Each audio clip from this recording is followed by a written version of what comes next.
Hey everyone, today we're tackling a classic algebra mystery, one that trips up a lot of people, the case of the missing answer when you're solving quadratics. Let's jump right in.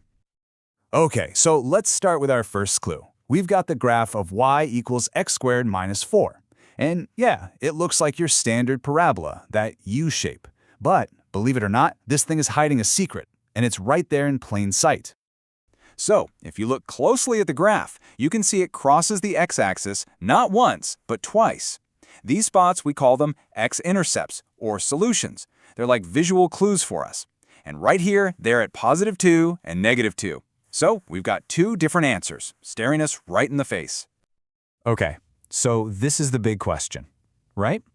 We have one equation. How in the world does one equation spit out two completely different answers? It just feels like it should only give us one. So let's follow the clues in the algebra and see what's really going on.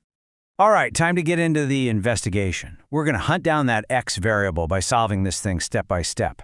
Let's see if the math itself can show us where those two answers come from. So here's the first move. Anytime you want to find where a graph hits that x-axis, you just have to remember one thing. Along that whole horizontal line, the y value is always 0. So to find our x-intercepts, we just swap out y for a 0. Simple as that. And boom, that gives us our new equation. 0 equals x squared minus 4. Now our mission is to get x all by itself. We gotta isolate it. Okay, easy enough. We just add 4 to both sides of the equation, and that leaves us with this. X squared equals 4.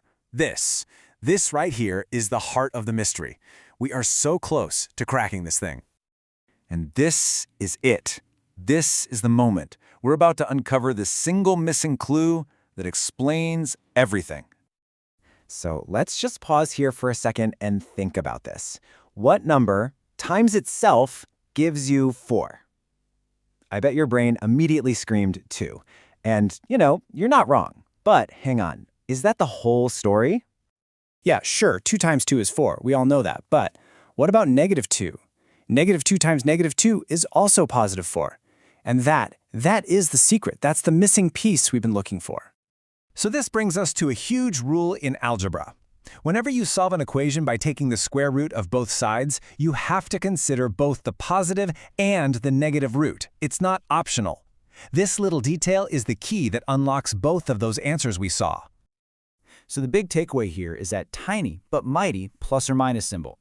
The answer isn't just x equals 2. Nope, it's x equals +or-2. And just like that, our one equation magically gives us the 2 points we saw in the graph. Mystery solved. Okay, so we've cracked the case. That's awesome. Now let's make sure we can do it every single time. We're going to formalize this into a method we can always rely on, and we'll use a new example to do it. All right, here's a 4-step process that'll never let you down. Step 1, get that x squared term by itself. So here, we add 20 to both sides. Step 2, get x squared completely alone, which means dividing by 3 in this case. Step 3, take the square root of both sides. And now for the grand finale, step 4, the one you can never, ever forget, remember the plus minus. So our answer is x equals +or-3. See? Works like a charm. Okay, we've got the method down pat. So, you ready for a quick fire round? Let's throw a couple different problems at this and see how it holds up. All right, first up. Now this one looks a little different, right? The thing being squared isn't just x, it's that whole chunk, x plus 3. But don't panic, the process is exactly the same. In fact, they did us a favor. The squared part is already isolated. So, first thing we do is take the square root of both sides. That leaves us with x plus 3 on the left and +or-5 on the right. And now this is where the path splits. We have to solve too many equations. First, x plus 3 equals +5. That gives us x equals 2. Then, x plus 3 equals -5. And that gives us x equals -8. And there you have it, 2 answers, just like we thought. Okay, but what happens when you get a problem that tries to trick you? Like this one, x squared plus 25 equals 0. Let's just follow our steps and see what happens. So step 1 is to isolate x squared. To do that, we subtract 25 from both sides. And we're left with x squared equals -25. If you're paying attention, this should feel weird. Little alarm bells should be going off in your head. And here's why.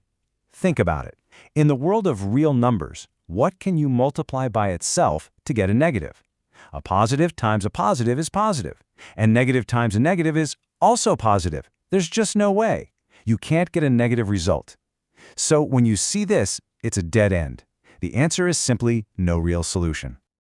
Okay, let's recap the big ideas here. Rule number 1, always isolate that squared term first. Rule number 2, the big one, when you take that square root, you have to use the plus minus. It's not a suggestion. Rule number 3, if you get x squared equals a negative, just stop. You're done. It's no real solution. And finally, just remember what we're actually doing here. We're finding the roots, the zeros, the places where that parabola hits the x-axis. So there you have it, the plus-minus key. It's more than just a symbol. It's the key that unlocks a much deeper part of algebra. Now that you've got it, what other mysteries are you going to solve? Thanks for tuning in.